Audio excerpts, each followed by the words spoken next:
My adoptive son decided to uninvite us in his wedding and choose his people, who left him to die in the middle of nowhere when he was a child.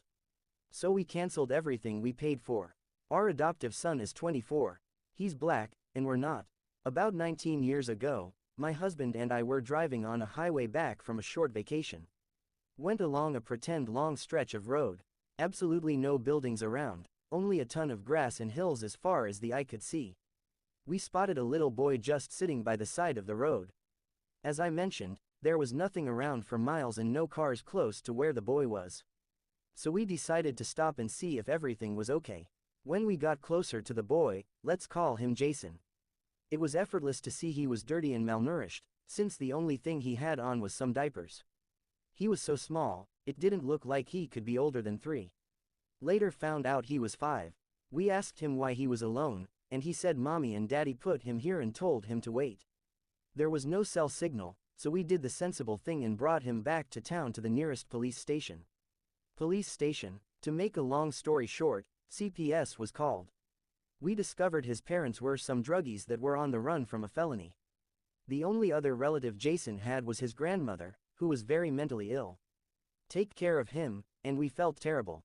He went into foster care soon after. But we felt terrible for the kid and kept in touch with his caseworker. Still do an extremely well-paying job.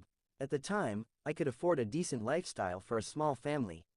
So after a few months of discussions between ourselves, the caseworker, and some bureaucracy, we formally adopted Jason. Now onto the situation. About 3 years ago, Jason's parents were released from prison on parole. They contacted him not long after in hopes of reconnecting. Before that, they'd sent him a few odd letters, but nothing substantial. At first he was hesitant to talk to them, but he ended up caving in, meeting them for lunch one day. I'll admit that some of me was jealous and apprehensive of what could happen, but I could see that it was something that my son wanted to do. So for his sake, I swallowed those and supported him through it. It wasn't long, about 3 months, that he started pulling away from us. At first, I chalked it up to him being excited, actually to talk to his bio parents after so long. Talk about what had been going on in his life, spend some time with them, etc. It started to bother me when he canceled plans with us last minute because Mom had an emergency or Dad needs me to help him with something today, or whatever other excuse he could come up with. He used to come to our house at least once a week and call daily, but now we were lucky if he even. I thought it was just temporary, but he was just excited, and soon enough he'd start spending some time with us again. We were overjoyed when he invited us over to dinner one night. It was supposed to be a family gathering. I wasn't exactly keen on meeting the people who had left my son for the dead on the side of the road, but I decided to give them the benefit of the doubt, thinking maybe they'd atone and changed. Besides, he's our son and we love him. We had to try at least to say the diner was a disaster as an understatement. His bio mom was extremely rude to me, my husband, the entire night, making passive-aggressive, homophobic, and racist remarks every chance she got. His father was much the same. It all came to a head when she straight up called us the F word and threw a glass at my husband. A screaming match followed, and we left soon after. The next day, Jason apologized profusely and promised they'd never do something like that again. I told him neither I nor my husband wanted to have anything to do with him and would appreciate it if he understood that, seemed to, but continued to pull away the next few months. And that leads to what happened last week.